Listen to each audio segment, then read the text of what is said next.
just stand here and listen to this baloney. He won't float. He doesn't stand for baloney.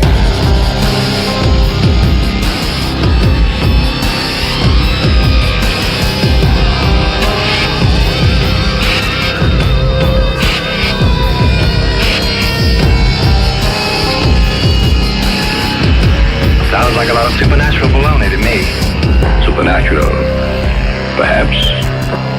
Baloney, perhaps not.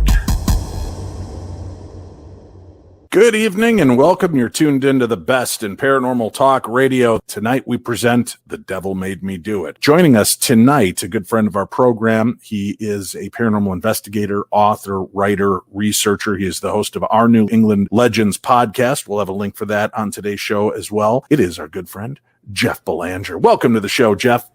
Dave, good to be with you. Thanks for having me. So this is an interesting case, right? And, you know, the time that it happened, shortly after the Exorcist movie had come out, right? Just at the beginning of the satanic panic that was going on in the 80s. And you've got this interesting case that involves demonic possession, an exorcism that goes horribly awry, and a murder that may be attached to this. The concept that the devil is involved in our bad activities, right? Nobody wants to believe that our neighbor, our friend, our lover could be a killer, that we could have been so close to this person all along and not realizing the power that they might actually wield and what kind of anger and rage lies just underneath the surface. We almost want to put that off on something, especially supernatural, right? It must be an influence of the devil. We saw that, unfortunately, with the death and suicide of our friends, Mark and Debbie Constantino. And people immediately jumped to the fact that there must have been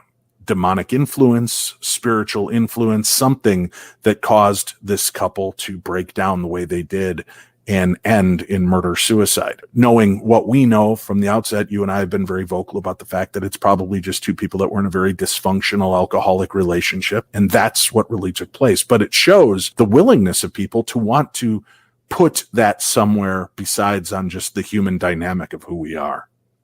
The devil's always been a scapegoat, right? Always. Puritans used to have erotic dreams, and they would say, wait a minute, I'm of pure heart. I go to church. I pray every day. I read the Bible.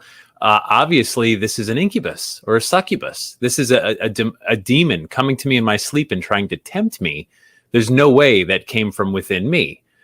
So therefore, it's an external force. I'm a good person, yet I just did a horrible thing. Therefore, it must not have been me. I think of myself as a good person. So some horrible influence must have taken over, devil, demon, whatever. The reality is, as we know, there is evil in the world. I mean, just look at the news, right? People do unspeakable acts, horrible atrocities, mass murder, just every horrible thing you can do to a person, people do it.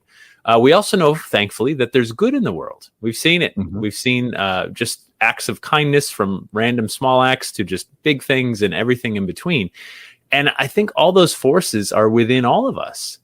And some of us, kind of yield to one more than the other. And depending on your moral compass, your upbringing, the influences around you, we tend to lean either way. That being said, I do recognize that some people do have their problems, right? Drug addiction, alcoholism, stuff like that. And if you want to call that a demon or a monkey on your back, I get it. But at the ultimately, you have to still take responsibility for your actions at some point. Now, here's where it gets interesting. Obviously, we have logic on our side to be able to look at these cases in a somewhat rational way. But we've also worked in the paranormal field and know quite a few people that have dealt with dark presence, demonic infestations, people that we know, like, and trust. So should we be so quick to dismiss the concept that something demonic could, in fact, affect someone to create violence or do something outside of their nature, is possibly prone to it? And that's what the evil is looking for, is that person that already has that fracture so that they can enter and move through them. I love the Jewish concept of spirit attachment, the dybbuk, right? So a dybbuk, it means like cling or cleave to, and a dybbuk can be good. If you're of the Jewish faith, a spirit could attach itself to you, like you're trying to quit smoking, And a spirit that did that in life might attach itself to you and sort of help you through that. And then once you quit smoking, it leaves you peacefully and everything's fine. However, there can be sort of like bad influence dybbics. You want to do drugs. You want to rob a liquor store. A spirit that might have done that in life might cling to you. And there is a Jewish exorcism. And it's quite beautiful, actually. The rabbi will blow the shofar it's like this ram horn to try to separate the human and the spirit attachment, and then heal them both, right? Heal the spirit, go forth. You don't need to be here anymore. You have rights and you should be happy too. And the person, of course, needs to be left alone.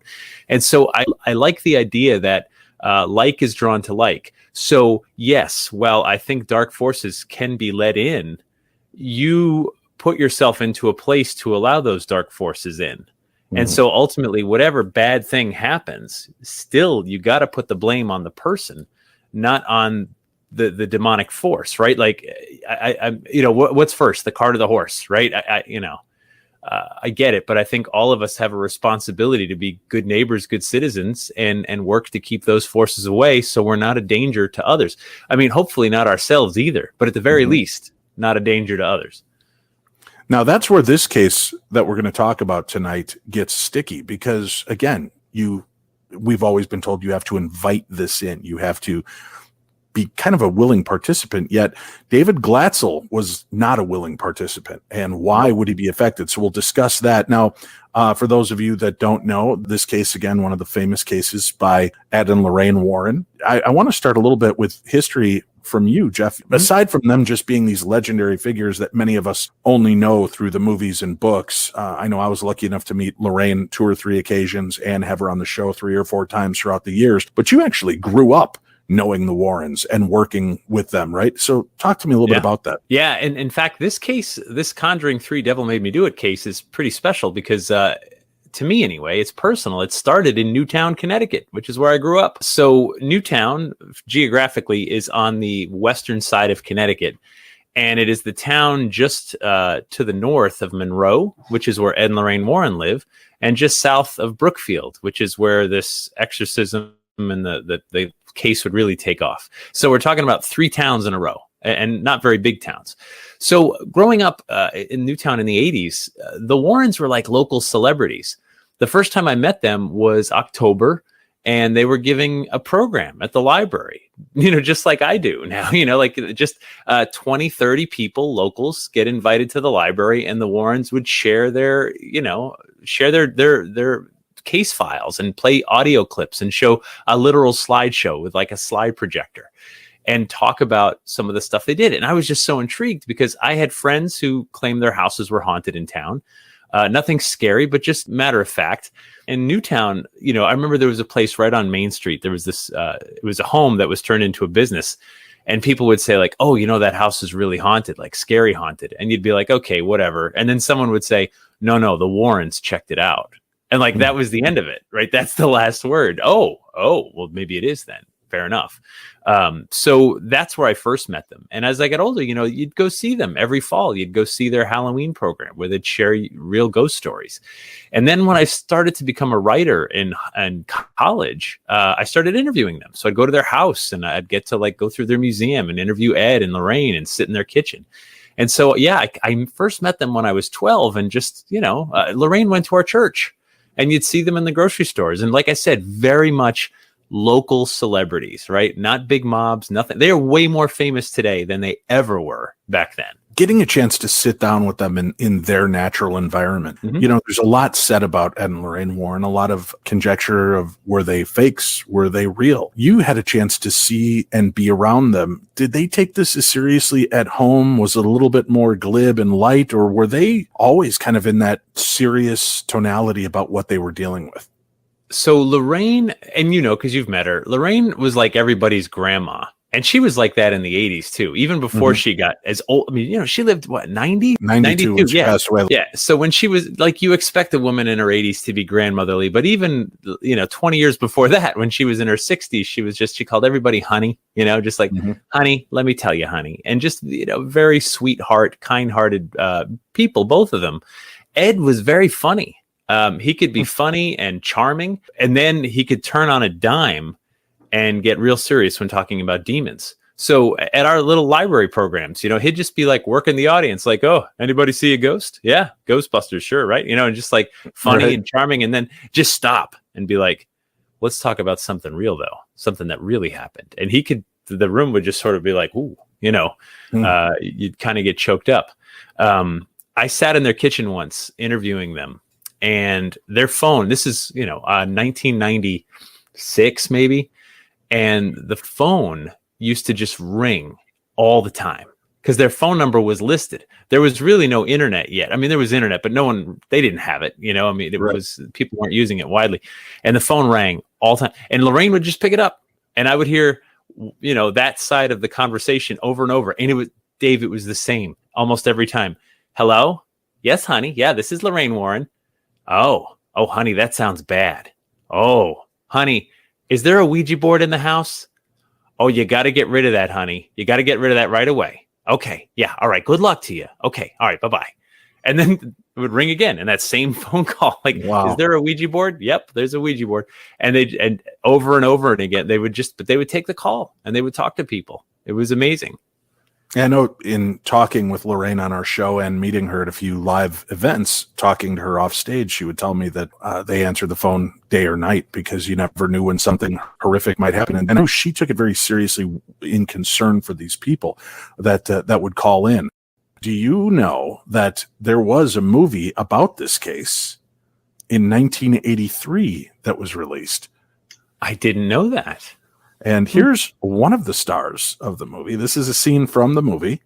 Kevin Bacon. It's one of his first acting roles. And guess who played they didn't have the legal rights to Ed and Lorraine's story, but they were writing it off of everything that was being told in the news. So this is the movie, and it is on YouTube, The Demon Murder Case from 1983, starring Andy Griffith as Ed Warren. Andy Griffith. And Kevin Bacon, of course, lives in Connecticut now. Yeah. So not far from Brookfield. Pretty cool. And it is, like I said, it's on YouTube. You can go watch the full 1980s cheese ball effect. But I had a laugh when I read that Andy Griffith played the Ed Warren character, although he's not Ed Warren, but he and his wife are the paranormal investigators, and they go out. So it's worth a watch. Go check it out on the YouTubes. The first Conjuring, the house in Rhode Island, they never talked about that case ever, right? Like not once. This one they talked about. They talked about it quite a bit. Even I remember hearing about it because, I mean, shoot, we were ground zero. I remember Ed saying this all started here in Newtown, and then it went to Brookfield, and Brook, there you drive it's just a couple miles and you're in Brookfield. So it was it really hit home to think like, wow, this horrible evil thing happened in our town. And not only that, I remember hearing stories as a kid. This was the Satanic Panic. This was the 80s, and they'd say, there's a pentagram, and Newtown is one of the points on the pentagram. Which, by the way, any town on Earth could be a point on a pentagram, right? It's just wherever you start it, right? But still, it was one of those things that went around, and you went, "Whoa, look! If you line up a pentagram, you could put the top right on Newtown." And then you're like, "You can, sure, you can." But where does the rest of the star go? What does it touch it? Or if it's touching Amityville and Rhode Island, and it's touching all these major haunted places, then maybe you've got something. Then we're talking about a paranormal ley line situation, right? Right. So, it was, because Ed would tell us there's satanic cults in town. The police call us in when they find things they don't understand. And we gather that stuff and bring it back to our museum. And Ed's attached museum, their house in Monroe was at the end of a cul-de-sac. It was like off the main drag, Route 25, there was this street. And then they were at the end. And it was just a simple split level ranch. They weren't wealthy people. It was a middle-class house with like this attached building that was the museum, and every kind of thing in there from Annabelle. I remember meeting Annabelle face to face when I was, the first time I was at their museum, which I was probably like 16, I guess, when I was in there. And the real Annabelle scared me way more than anything in the movie. Because the movie one, right? Like you bring the movie doll home for your daughter. Your daughter would be like, "Yeah, get it away," right? No one's cuddling with that thing. But the real one, of course, is a Raggedy Ann doll. And my sister had the same one on her bed, the exact same. And I was just like, oh, right. I mean, that's scarier to me than like that horrific thing in the movie. Well, this case that we're talking about opens up 41 years ago. It starts off with this just very basic part of life, right? There's a family, and the daughter and her boyfriend are about to strike out on their own and rent a place and kind of live their own lives, and things take a twist. They take a really bizarre turn. It's complicated, this one. So just to set it up, Debbie Glatzel, she's 26 years old, and she has a 7-year-old son. And her boyfriend is Arne Johnson. He's 18. And before you start doing the math, the son was from a previous relationship. Mm-hmm. They're living in Bridgeport, Connecticut, which is a city. And at that time, not the nicest city that you could be in. Debbie has a roommate who has 3 daughters. She's divorced. And so they're all in this apartment. They're trying to get by. And so they figure, hey, if we pool all our money, we could move out of Bridgeport. And there's this house in Newtown that's perfect. And Arne is a tree surgeon and a landscaper. And, you're better off being out in the country than in the city where, people actually need your services. So they find this house, and it's a house with like an attached apartment. And the idea is that Arne and Debbie's son will live in the house, and the attached apartment will be perfect for Debbie's roommate and her 3 children, and they can all live there. Need some fixing up, need some TLC, but that's okay. Arnie's young. He's ready to do it.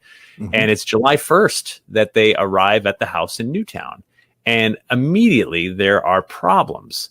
For example, the furniture from the previous tenant is still there, some of it. And they're like, come on, so that's already a problem. Problem 2 is that the attached apartment, there's a woman living there, and it's the daughter of the landlord. And she's like, I have no intention of leaving anytime soon. And so now, so big problems, right? Right. Just from the minute you get up there. Now, Debbie's family, the Glatzels, have come over from Brookfield to help move in. But again, just a couple miles up the road. Just, there happens to be a town line in between.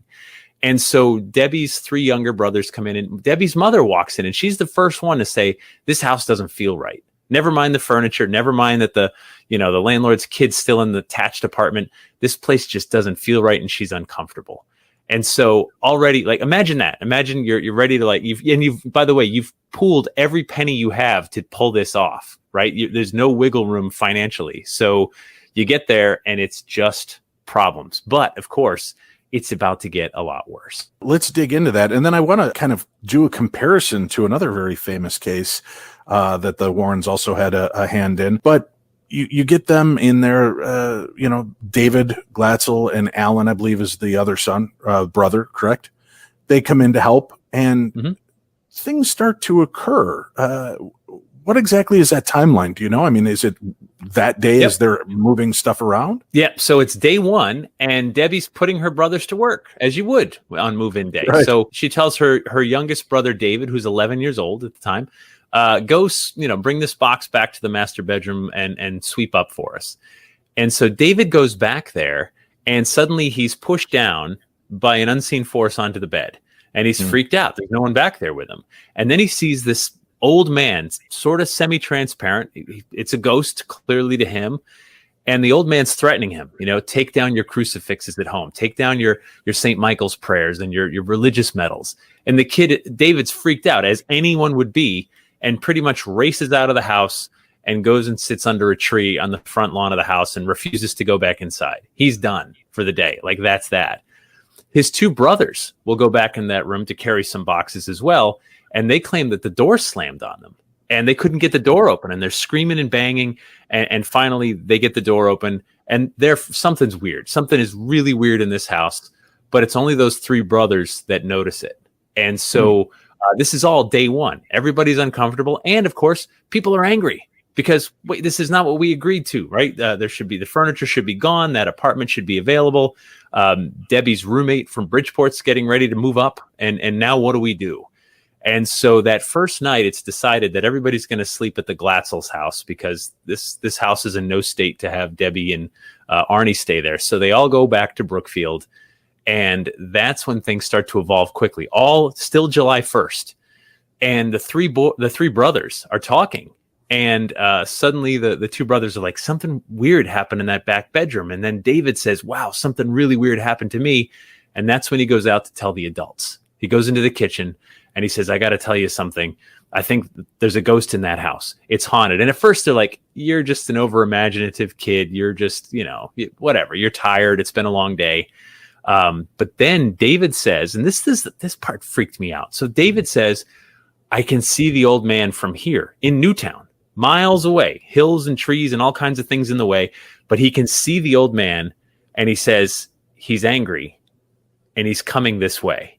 He can see the spirit coming from the next town over toward the house in Brookfield, getting closer and closer. And pretty soon he says he's here. And then he doesn't call him the old man anymore. He calls him the beast. And what's interesting, I thought, in all of the interviews I've watched, not only in the Shock Doc, The Devil Made Me Do It on Discovery Plus, but in other vignettes that have been placed on the internet and on other shows throughout history, they all stand by the fact that David Glatzel, although a young boy with a big imagination, was not prone to telling stories or lies. This was outside of his normal. Right. Absolutely. And so this kid is suddenly scared, and he's seeing something that no one else can see in the house. It's important to point out at this point that the Glatzel family are devout Roman Catholics. They go to church regularly. And so when things start to get stranger in the next couple of days, where David is now tormented, right? Something's pushing him, scratching him. They're worried about him. And it doesn't seem to be psychological because they know their kid. And again, like, what happened? He just spent a couple hours in this house in Newtown. He didn't go away for a week and something horrible. It was just what happened. And so they reach out to their clergy, which is what you would sort of expect. And keep in mind, this is 1980. There are no reality shows on the paranormal. There's no internet, right? You go to your church and you keep it quiet. And that's exactly what they did. And the priests come out and they say blessings on the house. They light candles. They leave religious medals and things like that. But they see that there's something really wrong with young David, that he's being attacked by something that no one else can see. And that's when the clergy suggests, hey, there's this couple in Monroe that sort of looks into this stuff, sometimes even investigates for the church. You might want to call Ed and Lorraine Warren. And I can tell you, David, having grown up in that area, like, that's just something every local would know. You know what I mean? Like, you wouldn't be at the grocery store being like, oh yeah, house is haunted, the kid's getting attacked. But if you so much as confided in any neighbor, like, oh, something really weird is happening, if you have like 5 neighbors, 2 or 3 of them would know about the Warrens. You know what I mean? That's how it was. And so they called Ed and Lorraine Warren, and Ed and Lorraine Warren came right over. I think it was 10 o'clock at night when they came over for the very first time to check it out. Now, let me ask you something. We're also skeptical in nature, both of us. Sure. Now, people need to also be aware that the Amityville horror experience and the book and the movie have all come out about this time as well. Right? So is there a couple years earlier, but not too long? Right. Yeah. Right. So, hey, what if, we've got this house that sucks. It's not what we were expecting, not what we promised. What if we say it's haunted and we get out of the lease that way? Do you think there was any thought about that being a part of this process? But with that said, if my understanding is the woman that did live there also witnessed and saw things. Is that correct? Yeah. So it's July 3rd when they go back to the house in Newtown. The woman that lived there before has now come to get, I think she had her waterbed there. Like, she was coming to get the last of her things. And Debbie sort of confronts her and says, hey, look, my brother seems pretty freaked out by something here, and sort of presses her. And finally the woman says, yeah, I think the back bedroom's haunted.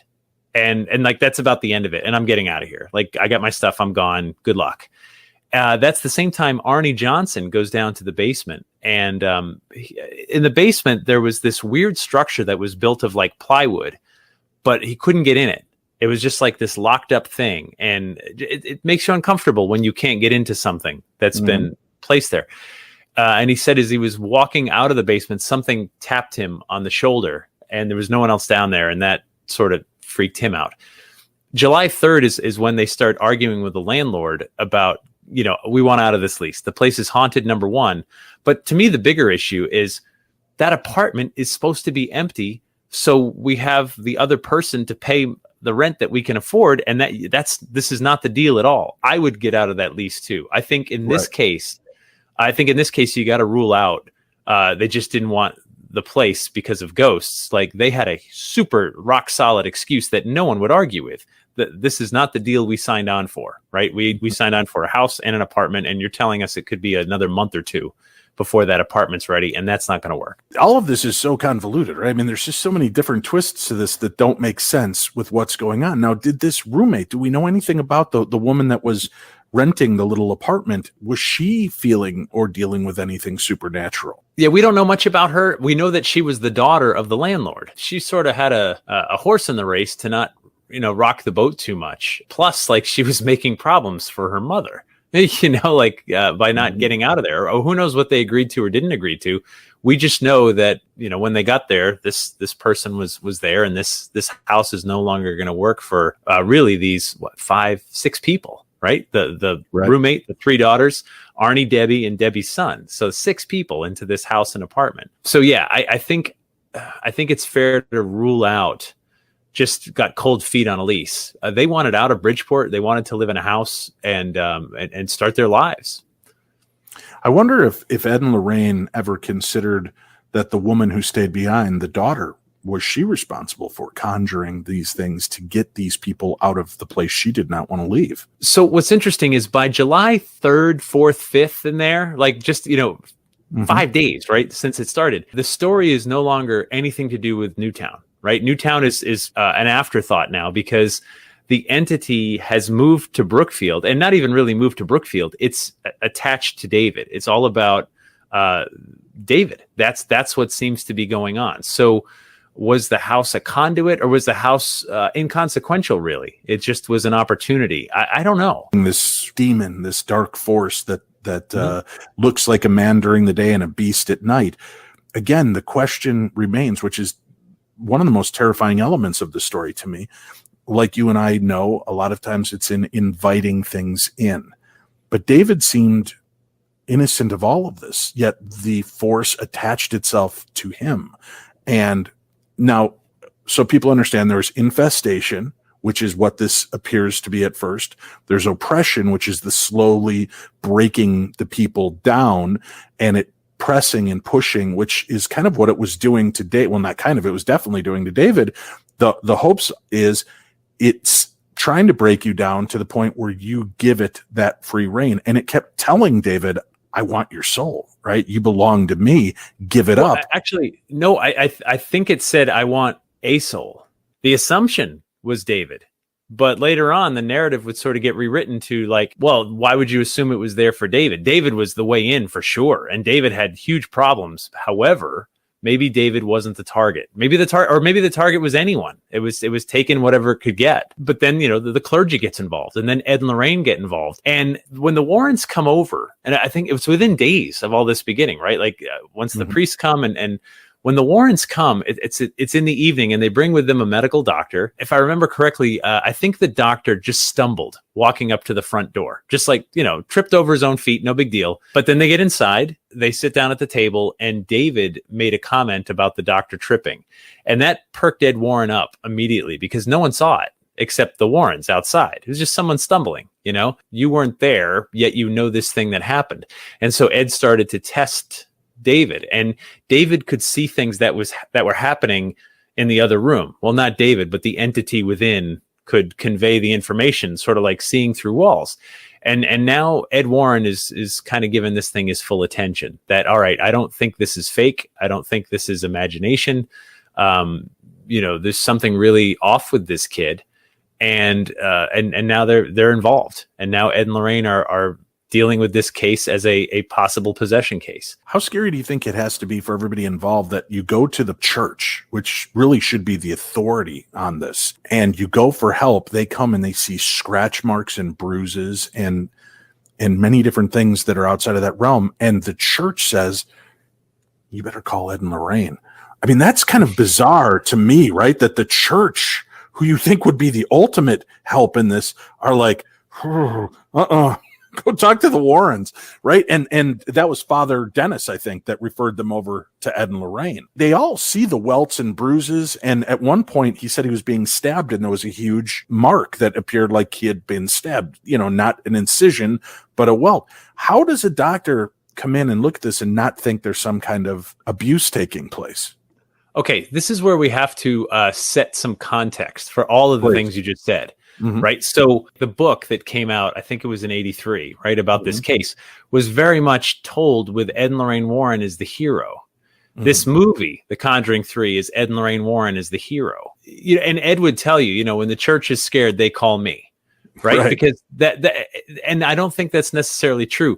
I don't think Father Dennis gave up on the Glatzels. Right. They were still going to church regularly. I think he was checking in with them.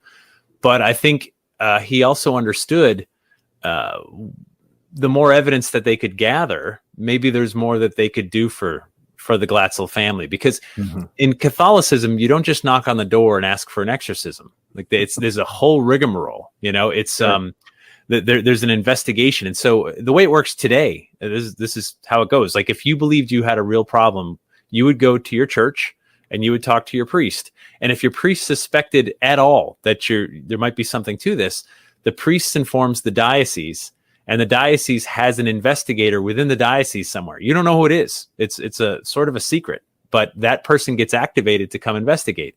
There's a medical doctor. There's a psychological evaluation. If they still think there's something going on, they go to the archdiocese, and the archdiocese investigates, and then it goes to Rome, and then Rome sends an exorcist from somewhere in seclusion, somewhere on the planet. So there's that part of it. The medical doctor that Ed and Lorraine Warren brought, let's be honest, he's a fan. He's a fan of the Warrens, and he's a fan of the paranormal, and he wants to see stuff. And so the Warrens say, oh, you're a medical doctor. We'll bring you on cases and we'll get your input. So yeah, I'm sure at the end of the day, that guy was still a medical doctor, but he's also working on a case with Ed and Lorraine Warren. So it's not like they hired him to come in as an independent person. He is a little bit partial and already believes in this stuff, right? And wants to see for himself. So again, just sort of setting the tone a little more. But you're right. Like if I see a kid all beat up, my first thought is like, are you safe here? And forget demons. Like, are there people doing this to you? I agree. My brain would go to the same place, but I think the Warrens and this doctor had seen enough that first night to know that this kid is speaking in strange voices. Eventually he started using language he didn't know, Latin and things like that, voices that didn't seem to come from him, and, being attacked by unseen forces. And so at some point, is it right that he actually gives the name when they ask, who is this being? It states it is Satan. Yeah, sure. That's what I would say too. Right. And the reason I mention that is one of the biggest points for exorcisms and deliverance is to know the name of the demon. It's easier to extract them according to the legend and lore for exorcisms. So for it to give its name, go to the big name, right? You might be Larry, the demon cable guy, right? But you're not going to say that. You want them to really fear who you are. And who are you? I'm Satan, right? You want that. There's that intimidation factor of this thing to try to mess with anybody that's coming into contact, maybe giving them a second to pause and think, I don't want to be a part of this. Well, even worse, Satan or not, the entity claimed that there were numbers. They wouldn't give a name, just numbers, right? There are dozens of us. I thought it was 42, I think is what it was 40, 40 something. I'm not remembering the exact number, but it was like 40 something of us. And people, the people, the Glatzels would see shadows and things like that. And so imagine the panic. And I know you're a dad, I'm a dad. Keeping your kid safe is like, that's the first job. Like that's it. And so if your kid is being attacked by something you can't see, I can't even imagine the feeling of helplessness. It's terrifying. And as a parent, you're still a human. We'll take a quick break. We'll come back. We'll dive deep into this case. We've got more to discuss right here.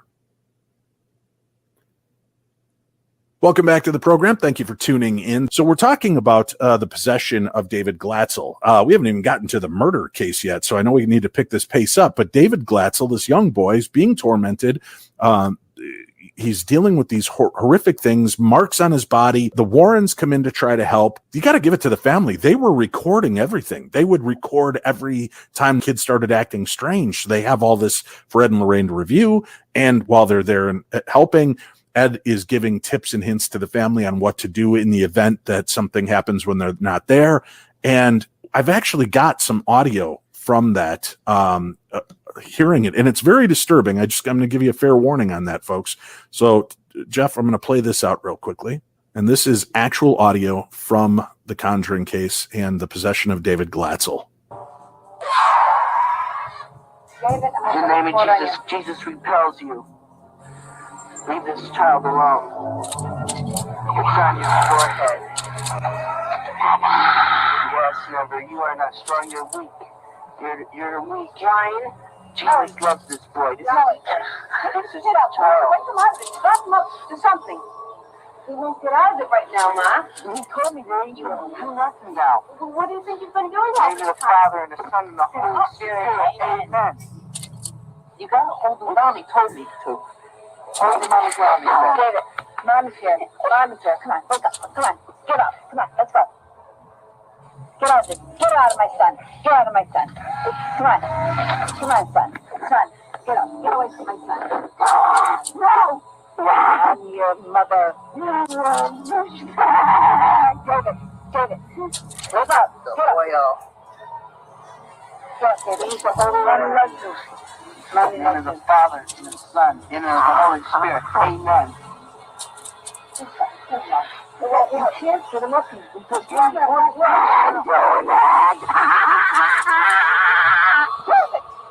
get up! My God, get up! Man, that is one of the most terrifying pieces of audio. You know, you're listening to this little kid and, you know, the mom's, you're my son. You hear this voice from this child. It's inhuman. It's terrifying. Mother's calling out in despair. You know, this is my son. And he calls back. If you couldn't hear it, he goes, "You're a bitch." And then starts with that sinister laughing. And as Arnie's, and I thought it was impressive, right? Again, this is kind of playing into what kind of guy Arnie is. This isn't his family. He's 19 years old at the time. The family's kind of bickering in the background. Arnie's focused, man. He's like, hold him down. They said to keep him held down. And he's praying over this kid, man. He's throwing everything he can at this kid to try to release him. And this thing's just mocking. And that laugh at that kind of laugh at the end is absolutely bone chilling, man. That is one of the most terrifying pieces of audio, period, I've ever heard.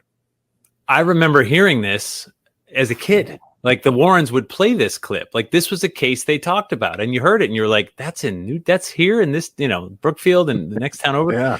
And I know it was in the documentary on Discovery Plus. It is bone chilling because it's so compelling. Arnie is trying to help, right? He's being altruistic, like you said, and that's ultimately what may have gotten him into trouble because there's a moment where Arnie is watching David just get literally punched and seemingly stabbed by some invisible force. He jumps on top of him. He takes the cross from around his neck, puts it on the forehead of David and says, pick on someone your own size. Take me instead. And Lorraine would tell you that's the moment when he invited him in. Sounds familiar, right? Oh, it sounds very familiar. Take me! Come into me! God damn you! Take me! Take me!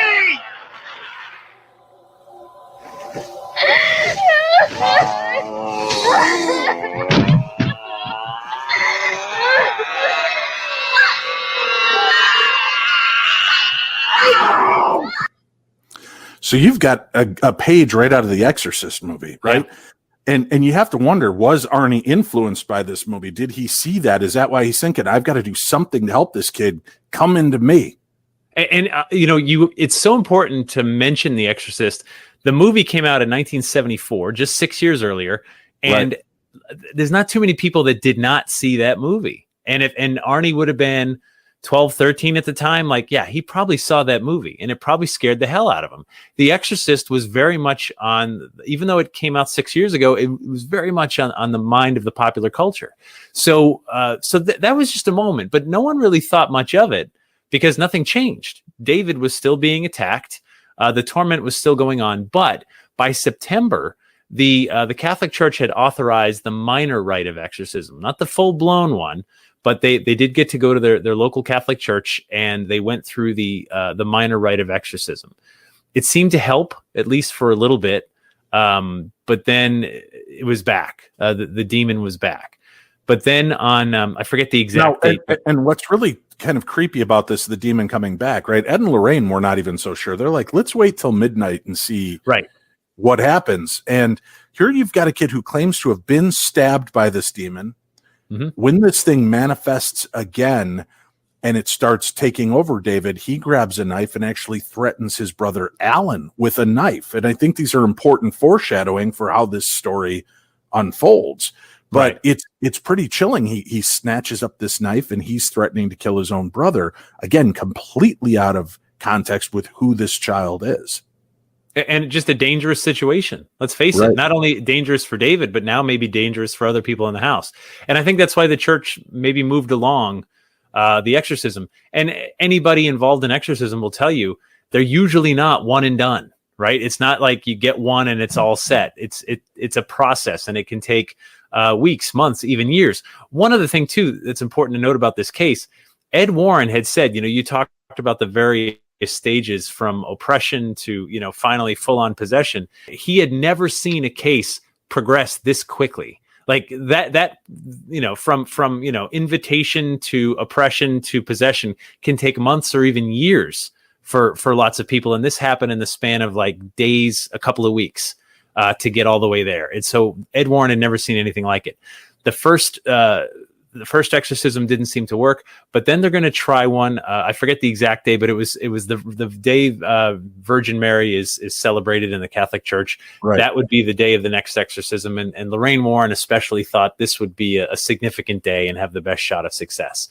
Now, we need to mention as well, though, and I don't mean to cut you off, but the whole family is now becoming affected. The mom is feeling this hand grabbing onto her.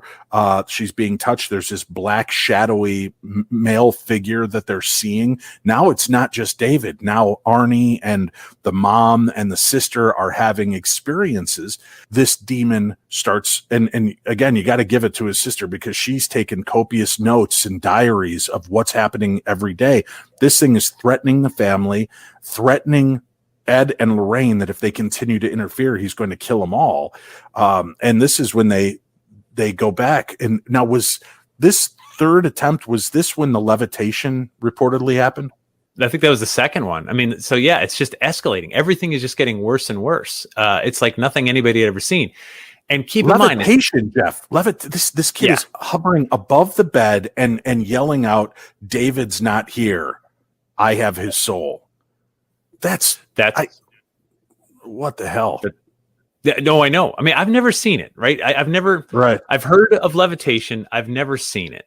And I struggled with that one, right? Does it become a fishing story where the kid's writhing around and you go, I think he levitated. Like, did he? Or, I mean, I don't know. It's so hard unless you actually see it. But this family, no doubt, is going through something horrible. And when you watch the documentary, when you see Debbie talk about what she watched her brother go through, she cries, right? She all these years later, she's still choked up remembering what her little 11-year-old brother went through, which again, right now at this moment of the story is still very, very private. We're talking about a handful of people that know what's going on. It is not being, documented for anything other than the Warrens and to get the kid help. That's the only reason they're making recordings, because they want to bring it to the church and say, this is why we need an exorcism, the full Catholic rite of exorcism, because of this tape right here, and this tape, and these notes, and this, and this, and this, and this picture. That's the case they're trying to make for the church. And they're making obviously a pretty damn good case because they send Father Grasso and Father Virgilak out to take care of this. So this is definitely escalated to a level they realize, we can't just sit by idly waiting for psychological reports and medical exams. There's something amiss here that we need to deal with immediately. Yep. And so at that point, the young David goes through the rites of exorcism. And I know it sounds sort of anticlimactic, but after the third one, it's peaceful. It seems to be over. And this is September of 1980. And keep in mind, it started July 1st. So, just 2.5 months or so, it seems to have reached a conclusion. And not only that, after everything calms down for the family, for Arnie and Debbie, life seems to be getting better because now they're about to move into their own apartment in Brookfield. Debbie's a dog groomer. So there's a dog groomer that has a business, and there's a couple of apartments that she can live in for free. Her and Arnie and Debbie's son. And it seems like they're getting their life going, which is great. But it's not quite over yet. Now, help me out on this, because again, watching the documentary, it appears that the priests are working on David, trying to help him. And because of his writhing and the pain and the screams, they stop this exorcism, which Lorraine, right, Ed and Lorraine are like, that's a really bad idea, because now you got to start from square one again. Right. And this kid's already showing you everything you possibly need to see that he's in danger. But the family is at that point, you're killing David. You've got to stop. And again, watching his body twist and writhe and scream as he's being hit with water, holy water and everything.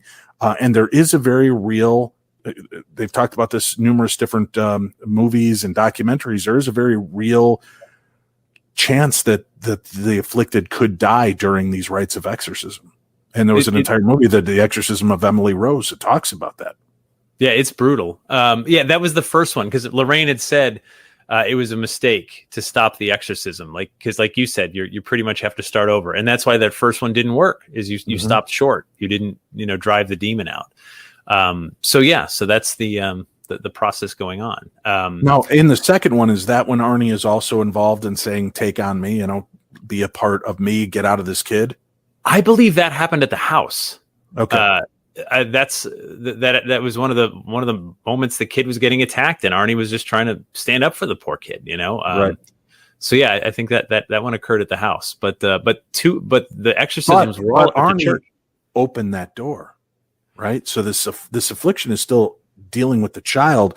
They go to root this child out, do this final exorcism. The kid seems relieved. There's this respite, and then there's quite a while, because that was all in July, and it isn't until like September of 1980. September is the exorcism. Oh, that is okay. Yeah. So it started July 1st. September's the exorcisms, all three. Gotcha. Okay. Yeah, and so by mid-September or so, it's over. It's over for David. He's got peace, and the family's on edge for days. They're waiting for midnight. Midnight comes and goes, and he's still okay. And another day, and he's still okay. And so everybody starts, after a couple of weeks of peace, seems to be behind them, and they start to move on with their lives. And that's when Debbie and Arnie, find a new opportunity to live in town in Brookfield, and get into that apartment. And it seems like a pretty good deal. Debbie's got a job as a dog groomer. Her landlord and boss, they're friendly. They're on friendly terms. They hang out together, and they've got this place, and things are going okay until February of 1981. And that's when the event takes place that kind of changes everything. Right. All right. Let's lead up to this. Now, what do we know about Arnie? Obviously he's talking about through the documentaries, he was just a nice guy, and he was congenial. But I thought that I've also heard that, when he was known to drink, he might get a little unruly, as some of us do. Do you know if there's any truth to that aspect of the story? I guarantee you there's truth to that. Okay. Which will become evident in a moment. Okay.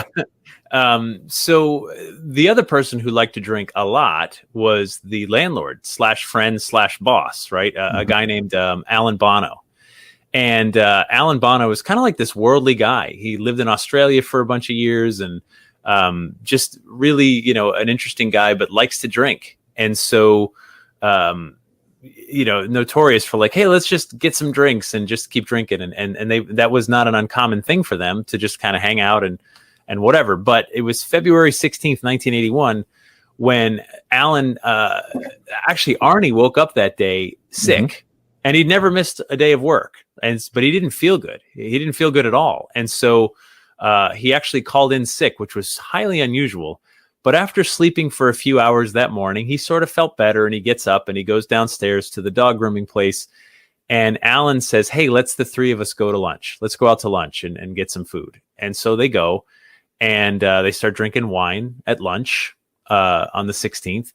And they come back, and Arne, fixes the stereo in the dog groomer's place. And Alan just keeps drinking throughout the afternoon.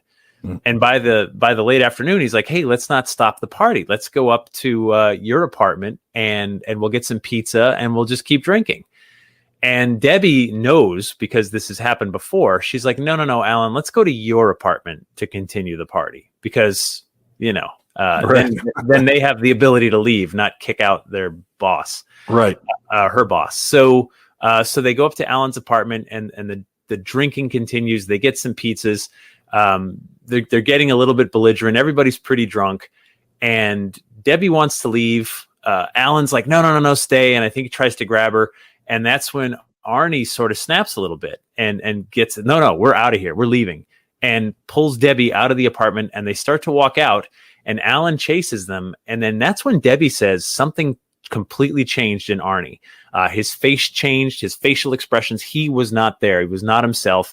And she says all she recalls is the two men sort of collided like they're fighting. And the next thing she knows, Alan just slumps over onto the ground, and she sees a knife on the ground glowing. And Arne is in a daze and just walks away.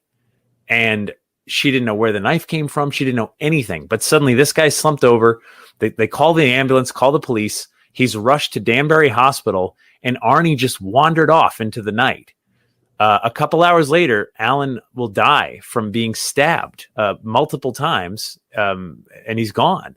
And Arne is picked up about 2 hours later by the police, just wandering by the woods, by the street. And the police even said, like, he was just dazed. He didn't put up a fight. He was confused. Like, go with us. Okay, sure. I'll go with you if you want. That's fine. And gets in the car and brings it in. Let me tell you how small Brookfield, Connecticut is. This was the first murder in the history of the town ever. The hundreds of years it had been there had never been a murder. To the police, this looks so open and shut. Two guys drinking all day. They fight. Maybe, the landlord made a pass at the girl and people got mad. Someone had a knife, stabbed the other guy, killed him. This is it. It's over, right? That's an open and shut case for murder. And then Ed and Lorraine Warren get involved again. And that's why we're talking about this right now. Right. If that was the end of the story right there, it'd be gone. It would be so obscure, like we would never ever talk about it, and you never would have heard about the exorcism. But right here, Ed and Lorraine Warren jump in and say, wait a minute. Arne was there for all these exorcisms. He was there in the house. He's not responsible for his actions. He was possessed, and therefore should not be held accountable. They help hire Marty Manella, a lawyer who's a devout Roman Catholic, and they're instrumental in saying, look, we want to bring exorcists, priests, clergy, put them all on the stand and prove that exorcism's real, that people can be possessed, and that ultimately Arne Johnson should not be convicted of murder because he was not under his own power. Now, what do you think about the case that when David first had his experience, the first question Arne, and he says it in the documentary, is, hey, did you find some pills? Maybe you took a pill. Were you, he's alluding to maybe there's drugs around, right? And there might have been, yeah. Could have been. Debbie sees the knife and it's glowing, right? And Arnie's in this kind of weird haze. Is there any mention during any of this of drug use or, anything that would lead us to believe that maybe it was more natural than supernatural? I saw no, I mean, in the books and in the newspaper articles, I saw no mention of drugs, but everyone freely admitted they drank all day. Right. So there was absolutely alcohol. So we know that for sure. But now, again, here's the headline of the day: Brookfield Demons murder trial to open with devil for a defense. So this is record breaking, right? I mean, the fact that we're really what they're going to do is put the devil on trial in this case, because they want to prove that this is real. And I've got to guess this is obviously it's getting a lot of attention. The attorney's kind of like, let me see what you have to say before I agree to this. They show the outline of everything that's gone on, right? And again, play the tape. The tape is the thing Minnelli says convinced him, hearing that audio. Right. Now, you've also got a kid who claims to have been stabbed by this demon, pulls a knife on his own brother at one point, and then how does Arnie kill Mr. Bono? With a knife. With a knife. Yep. It's pretty interesting and compelling to follow that thread through this as well. But they're really trying to build this case up. And I wonder, I mean, you talk about this before it even goes to trial. How is that impacting and affecting the people of the community at the time? So the Warrens turned it into an international media circus. There's no question, because they started saying, like, hey, you put your hand on the Bible and you swear to tell the truth, the whole truth, so help you God. The court believes in God. Don't they have to believe in the devil? And I love, and you can see this in the documentary, some of the man on the street interviews from 1981, the old, well, what do you think? Like, oh, I think it's ludicrous. Do you believe in God? Well, sure I do. I go to church. Well, don't you believe in the devil? Yeah. You can see the sort of discomfort start to come over their face where they're like, yeah, maybe I'm not so sure, and so for some people it was like, yes, this not only validates, what may have happened, but it validates my belief system, my Roman Catholicism. It validates, that there are angels and demons and God and devil and so on. What no one talks about in this is how incredibly, from a potentially selfish place, Ed and Lorraine Warren were coming. I don't think it was so much about getting Arnie off for murder. I think it was about validating their work and them, in the court of law. Ed Warren was hung up on that. He talked about this case over and over. And a quick other case he worked on that he bragged about every chance you'd give him is, I proved in a court of law that ghosts are real. And this was in a completely separate case in Connecticut. A woman moved into a haunted apartment, and he went and presented all this evidence and said, this place has a stigma. It was haunted. The landlord knew it. And this person shouldn't be held liable to the lease. And ultimately, the judge allowed them to break the lease. Maybe not believing in ghosts per se, but at least saying, well, the place had a stigma and you didn't disclose it. But Ed took that as validation for his life's work, and he got to prove ghosts are real in a court of law. That's how Ed would tell the story. And this was him trying to do that on a huge scale, right? There's a murder involved.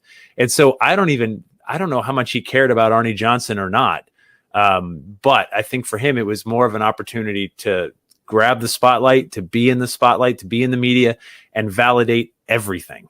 And just put it all there in front of the judge, not just the court of the legal system, but the court of public opinion.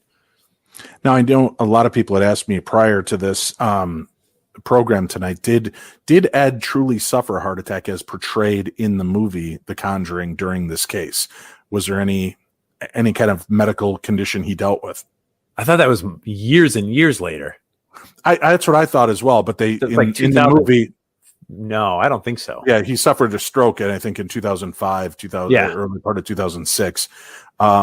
So yeah, they show that in this movie as though the demon is trying to stop Ed Warren at any cost. So he suffers a heart attack, and he's kind of throughout the movie dealing with the repercussions of that. But I didn't know if he ever talked openly about being affected or afflicted from dealing with the demon in that case. He talked about being affected and afflicted all the time. He would say stuff follows me home, like they have my number. He talked about being on, I think it was like Interstate 84 or something in Pennsylvania.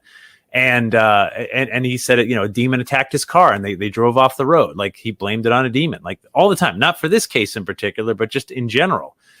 He was quick to say that they had his number and he had theirs. Ed believed he was a warrior. Right. He was not just a ghost investigator trying to capture a ghost on film. He was a religious warrior who came from a very Roman Catholic background, had his weapons, which would be holy water and crucifixes and religious medals and prayers, and believed in evil and believed in fighting evil. That was his line over and over again. And this case for him brought it all together. However, the demon didn't have to stop Ed Warren. The demon had to stop the judge, because that's who's ultimately going to make a lot of decisions here. And that's when things changed on the case, is when the judge sort of opened up the proceedings. Right. Now this is pretty pretty bizarre, right? I mean, they're going to go to court. They've already talked about the fact that they're going to really put the devil on trial. Mm-hmm. Yep. You get your attorney in there. They do their opening deal. He stands up to make his opening arguments, and the judge steps up and he goes, "Hey, let's just get this straight. Yeah. This demon defense shit, it's not going to cut it in a court of law." Yeah, I'm not saying the devil doesn't exist, but it can't in this story. We need to just focus on this, which means that then Marty Manila has to flip quickly and figure out a new tact with really no time on how do you deal with this. This was your battering ram to shatter, the glass ceiling and put this on trial. Obviously Ed and Lorraine believed Arnie was possessed. Hey, real quick, did you see the date on that article you just put up? Let me pull it up here. October 29th, 1981. 2 days before Halloween. I don't know. Whatever. Oh, yeah. A judge Wednesday threw out the demon defense of a murder defendant who claimed he was possessed by the devil when he stabbed a friend to death. I'm not going to allow the defense of demonic possession, Superior Court Judge Robert J. Callahan told lawyers Arne Johnson on the opening day of Johnson's trial. Evidence of demonic possession is simply not relevant. Now, that's an interesting comment to me. He's not throwing it out, but he's saying it's not relevant. But it should be relevant, right? All of the laws that we have are predicated on the Bible and God, and thou shalt not kill, thou shalt not do this. But then the concept that the devil doesn't exist, or that he has no power or authority over us, is kind of an interesting trip. This to me, this is the best part of this discussion of this whole case, right? Mm-hmm. Right. Let's say the devil possessed him and made him kill Alan Bono right there. So if you believe in basically any of the major world religions, we have free will. Mm-hmm. We have free will to choose to do good or choose to do bad. If a demon can completely overtake our body, and then we lack free will. And so, come on, right? That's not how it works. We have to be able to overcome those urges. We have all been in rush hour traffic, all of us at some point, right? And someone cuts you off, right? Mm-hmm. Like riding down the breakdown lane and cuts into traffic, and you're like, I want to kill you. But we don't, right? I'm angry. I'm gripping the wheel. I'm super mad. But the free will aspect is that David would not yield. He said, no, you can't have my soul. I'm not giving up my soul. He fought it, but this thing kept breaking him down. It kept with the oppression and infestation, to the point that as a child, do you at some point say, to end it, stop? Yes. That's how torture works, right? That's right. Waterboarding and torture is you eventually get the person to a point where free will is gone. Fine. If it stops my pain, take it away. So to say, that we, it affects free will. Well, it does. That's the whole concept, is we have to freely give of ourselves, whether it's in a moment of desperation or not. It's that moment of just, fine, take me. And Arnie said, take me, get out of the boy, take me, opening that door. So I understand your point on this, but I'm just saying, as the supernatural aspect of it, it's compelling to me that you'd love to see this play out in the court of law, not for entertainment focus, but to see what their concepts of this would be. And isn't it interesting, just as an aside, that on the first day of court, while they're getting ready, lights are flickering, strange things are happening in the court, and they're sending maintenance to go, and maintenance cannot figure out why these things are happening. Right. And then the judge is like, let's just stop this BS right now. There is no demons, there's no devil, there's no possession. So here's the other thing. Had the judge allowed this, right, for some crazy reason, after he's disbarred, by the way, 10 minutes later, anybody who's accused of murder in the United States would forever use this defense. All of them, 100%, no question. Atheists, religious people, non-religious people, to be like, oh yeah, Arne Johnson, yeah, devil made me do it. Maybe the devil did, but like, how come I can resist in rush hour traffic to not kill a person, but you couldn't stop it? Like, well, if you lack Arnie's case, in Arnie's case, he was schwieling. I don't, you know this, when we go out, I don't drink that often when we do live events. No. Because there's two Daves. There's cuddly, affectionate Dave, and then there's I'm going to kill somebody Dave. And I've learned that line, so I'm very cautious. Like when I go to events and my wife is there, I don't drink. I let her drink and have fun because she's attractive. I don't mind men looking at her because why not? She's attractive, right? And I'm cool that distracts, with that. But when I'm drinking, all of a sudden, Jeff looking at my wife, bad thoughts start coming into my head, right? Yeah, but you know I'm not looking at her. I'm looking at you. I know, but I'm just saying. So in those instances, there's a weakness. If this devil has now got this weakness on Arnie and he sees this guy's drunk, this is my chance. Yeah. He's already invited me in, and right now his resistance is nothing. I can control this. That's an interesting aspect to the supernatural side. So hold on. I want to talk to drunk Dave for a second. Okay. Which one? Do you want affectionate drunk Dave or I'm going to kill somebody? I'm going to kill someone. Okay. Ready? Mm-hmm. Angry, violent drunk Dave? Mm-hmm. Are you there? Oh, I'm here. What do you want? Have you ever killed anyone? Maybe. I think my lawyers would tell me just not to speak right now. Right. Yeah. So you haven't. You have not. So no matter how much you wanted to, you didn't. But I could see in those instances, right? I'm not making excuses, but you could see in those instances. I guess I am making excuses. You're making excuses. That's when your tolerance is lowered. Listen, we're all one bad day off from being a killer. We're one. You walk in on somebody on top of your wife or daughter, violating. There's no doubt you've just become a murderer, right? Yep, no question. Yeah. I mean, theoretically, you'd call me and a tarp and a shovel would appear, and I'm going to need some bleach and a shovel, Dave, and some help. Uncle Dave would help make these things disappear. Don't ask anything. Just no. Just start digging. No, I get that. I get that. I remember for Ghost Adventures, I was interviewing a corrections officer at one of the many haunted prisons we filmed at. And he said, sometimes you realize the difference between you, a corrections officer, and the inmate is like literally a 15, 20 second period of time where someone made a horrible choice and now they're in here.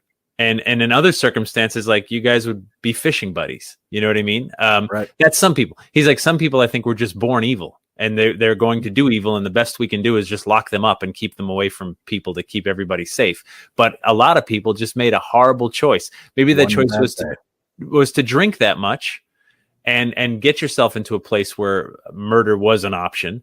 But whatever, you're responsible for that, right? You are, and so you mentioned before how David tried to get worn down, but ultimately did not. Survived it, went through the exorcisms. Arnie had a moment, but right? We don't know that. We don't know if David didn't, because they just found David collapsed and then things went horribly wrong. Did he finally say in a moment of desperation to stop the pain and the abuse? Fine, you can come in. And is that what then led to possession? Because levitation, eyes changing, vocal intonations is no longer oppression. It's no longer infestation. This is in him. So he may have broken at some point. But again, does the devil realize there's only so much I can do with an 11-year-old? But Arnie's strong. He's young. I can do much more damage with this guy. It's this whole case started this huge debate, a huge international discussion. But also too, you got to remember this sort of line of defense and even prosecution has happened before, right? Salem, Massachusetts, 1692.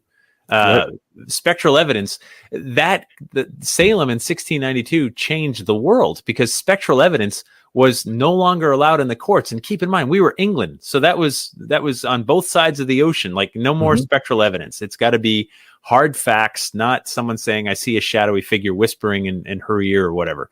And so I think the judge made the right call on this. I really do. Right. No doubt. Yeah. Like I said, just the researcher and investigator in me would love to have seen it play out to see, them dismantle that idea and concept. But then you hear, man, I've doing True Crime Tuesday for years. I've talked to prosecutors, I've talked to victims, I've talked to everything in between, and journalists.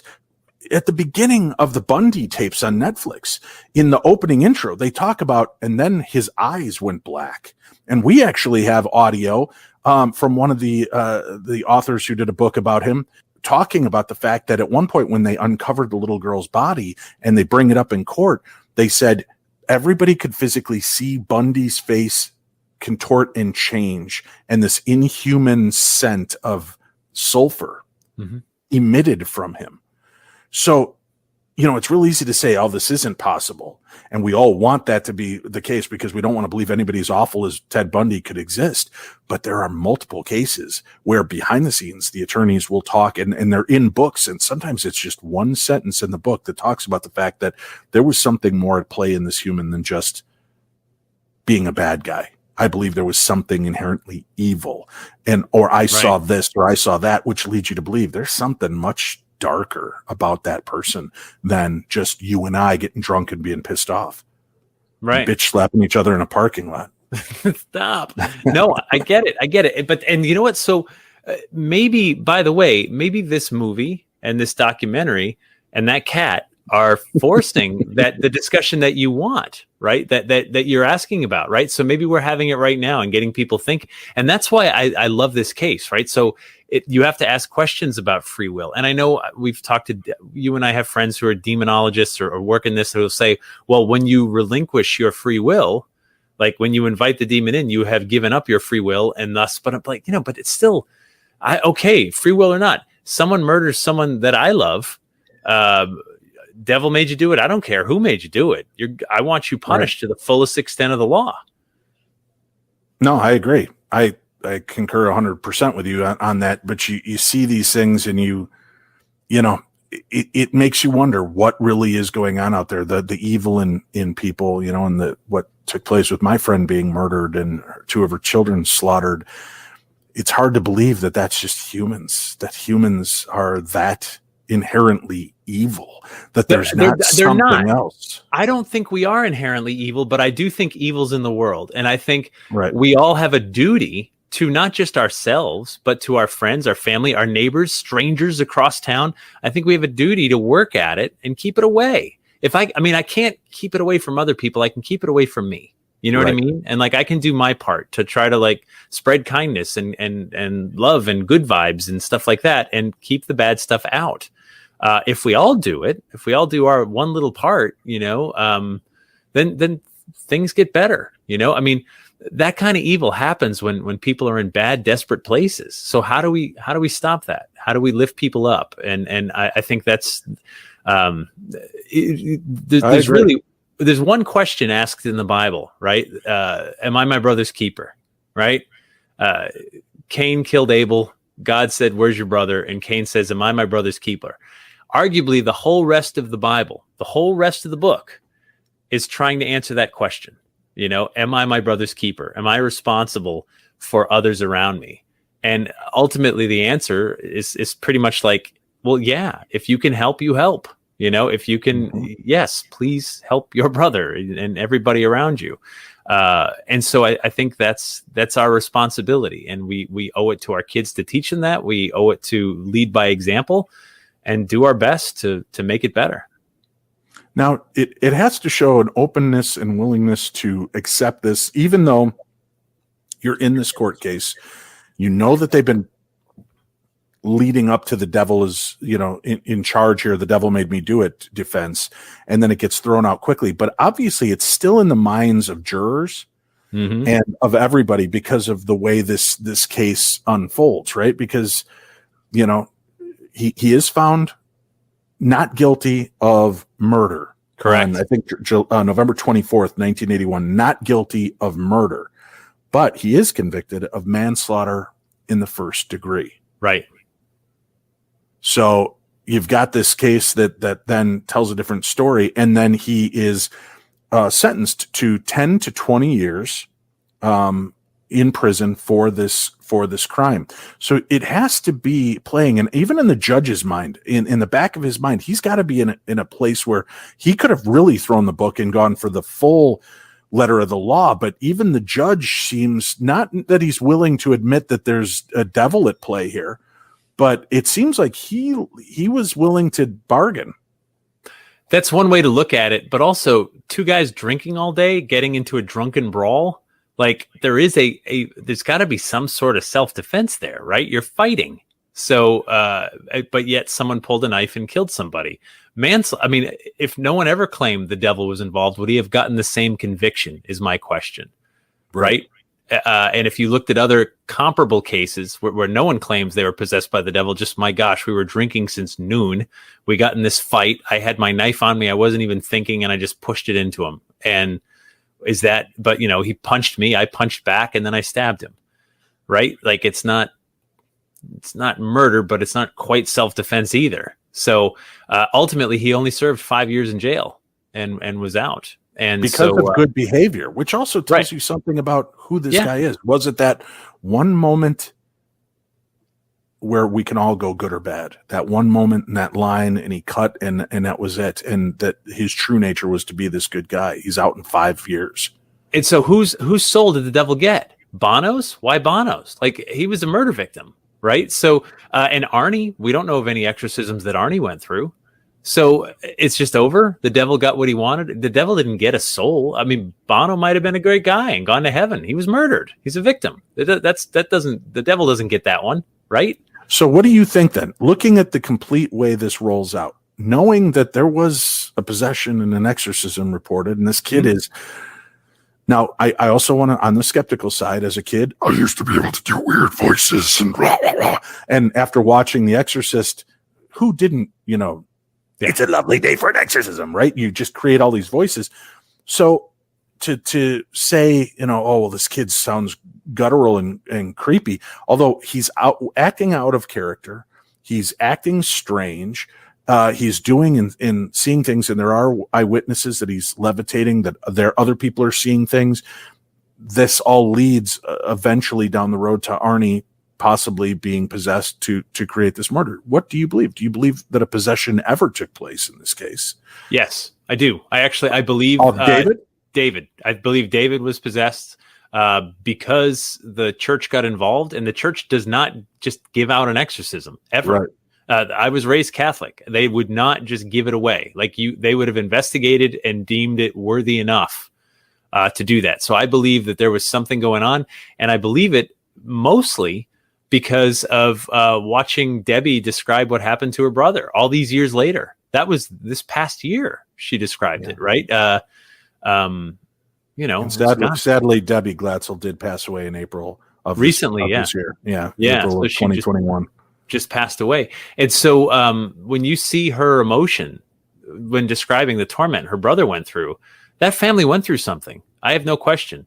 Whether it passed to Arne in that one moment, that one I struggle with. But I do believe the Glatzels went through something big. I sure do. Right. Now, Jeff, we've always been very open on the show to give both sides a chance to discuss this. And obviously we played out. I feel in your way that David Glatzel was definitely possessed. I feel that there's the possibility that Arne was possessed, and maybe in that 5 years in prison, religion is a very big part of many convicts. Maybe he was able to beat back that devil. They just don't talk about it. But I did place a call, and I wanted to give the devil his due. And I asked, hey, devil, did you do it? And he says, no, it wasn't me. wasn't the devil. So I don't know. You can't trust the devil in these situations either. But what a chilling, creepy case. Would you say this is truly one of the defining cases for Ed and Lorraine Warren? It's one of a few defining cases. And you had mentioned earlier that this might be the last Conjuring movie. If I were a betting man, and I have no inside information, truly, I'm just the case of Frenchie in Warren, Massachusetts. Right. Satan's Harvest is the name of that book. Satan's Harvest. If you haven't read Satan's Harvest, folks, that's scared the living out of me. Amazing case. I know we're going a little long here. Cindy Brown weighs in. She always has some great insight. Kids are more open to spiritual energies, and so they're easier affected by something so powerful and evil. I would think that they would also be easier to break because they're fear and because they don't want to be hurt or frightened anymore, that could be part of it. We've got a question here from Heidi Lynn Schiffler Severson. Do we know anything about Arnie's upbringing? So Connecticut guy, we sort of jump into the story when he's 18 years old. Yeah, we don't know a lot about him, just that he's a local guy. And he grew up with Debbie, so they knew each other from childhood. But then, that's about it. I thought Lorraine Warren said that Amityville case is what eventually was responsible for killing Ed, and that came from Richard Jennings. On that one, I think because Amityville was so famous, they were very happy to attach their name to it at any chance they had. Mm-hmm. This is where, and again, I'm not trying to knock them down at all, but they made a living at this, and it was part show, right? And so Amityville got everyone's attention all the time. In fact, when they drove off the road, I mentioned earlier about on Interstate 84, Ed had said we passed this town and it's so beautiful out here. And we said, I think not even Amityville can get to us out here. And that's when the car went off the road. Aaron Higgins says, I was curious if the movie while he's in jail really happened with Ed and Lorraine. Do you know, did they visit with him in jail and deal with things there as well? Once he goes to jail, the story kind of ends. We don't hear about it. And so Arne Johnson's in the documentary, right? And we get to hear from him. I have so many questions. If we could track him down. I don't know if he's going to still talk or maybe the door's open now. I don't know. Libby says, any information on where this demon went or where it came from? Did they ever do any kind of research, do you know, on the house? The house in Newtown is just a place. There's no significance they attach to it other than this thing was sort of lingering around looking for an opportunity. And once David came by, that was the opportunity. And then they don't talk about it again. Most of the action happens at the Glatzel house in Brookfield. Jeremy says, I'm glad that Jeff is being real about the Warrens. I've always found them to be carnies. A lot of people kind of get that sense. You've known them and been friends with them. I believe that they believed in what they did 100%. They did. There's no question they believed in it. But at the same time, they also paid their mortgage with it. And so, I've watched them sort of straddle that line. Hey, we want to share this and we're spiritual warriors. And it's $10 a seat to get in. Mm-hmm. And hey, I've done it. You've done it, right? We charge for our books. We charge to give lectures and programs at events and all that other stuff. We just do. And if people don't want to pay it, they don't have to, and they don't have to go, right? So there's plenty of stuff that we put out there for free for public consumption. So I get it. I get that you're trying to be marketable, but at the same time be authentic. And that's a challenge. You can follow Jeff and what he does and the things he's working on by visiting jeffbelanger.com. You can also check out one of the best resources on the web, ghostvillage.com. That takes me back. Yeah, that's you were one of the very first paranormal sites I ever came upon. Back in the day. I think you built it, was it 1887? Yes. And, but you're also the host of the very popular Our New England Legends. Tell us a little bit about that and how people can find you and where they can listen to you. Yeah, so the podcast is called New England Legends. We do it every week for the last 202 weeks in a row without missing one. And it's they're fun. They're short, 10, 12 minutes long, scripted stories about weirdness in New England. Lots of ghosts, weird history, aliens, lake monsters, cryptids, things like that. And it's just sort of how did this legend get to right now is what we explore. And it's been super fun. And what's nice with these, they're very compact. They're easy to listen to. They're what is the average time? Anywhere between 10 minutes to 20 minutes long? 10 to 15, really. Right. Yeah, they're concise. We use voice actors. So when we get old newspaper articles with quotes, we have voice actors. Dave's been the voice of God more than once when we have a biblical quote. Yeah. Anyway, it's been so much fun to sort of celebrate these stories and kind of build a community around it. Very cool. You can also check out, he's got a great audio book out there, Who Haunts the White House. Jeff, it's always a pleasure catching up with you, man. Thank you for coming on and doing this. And it's a great time to have pulled together on this. There's only one guy I would count on for this story, and it's you. So thank you for doing this. Thank you, Dave. Good to see you again. All right, everybody, stay safe. Be cool. We'll be back again with more episodes of the best in paranormal talk radio. Make sure you check out our newenglandlegends.com for updates on Jeff, and go check out jeffbelanger.com. Jeff, one more time, tell them about your book, Kilimanjaro. This is one of the best books folks, you're going to love this. And I just had a book come out a couple months ago called The Call of Kilimanjaro, Finding Hope Above the Clouds. It's about my 2017 climb to the top of Africa in memory of my brother-in-law who had passed away from cancer. And it was really the most profound personal experience I've ever gone through, deeply spiritual, physical, and emotional, and just kind of soul-bearing. There's been a lot of great feedback so far. You can see the reviews on Amazon, but wherever books are sold, The Call of Kilimanjaro. Get it, read it, you'll love it. It does have a great spirituality and paranormal angle to it. It's so well written. Everybody that I've talked to that's read it loves it. Right here on the best in Paranormal Talk Radio. I'm Dave, that's Jeff.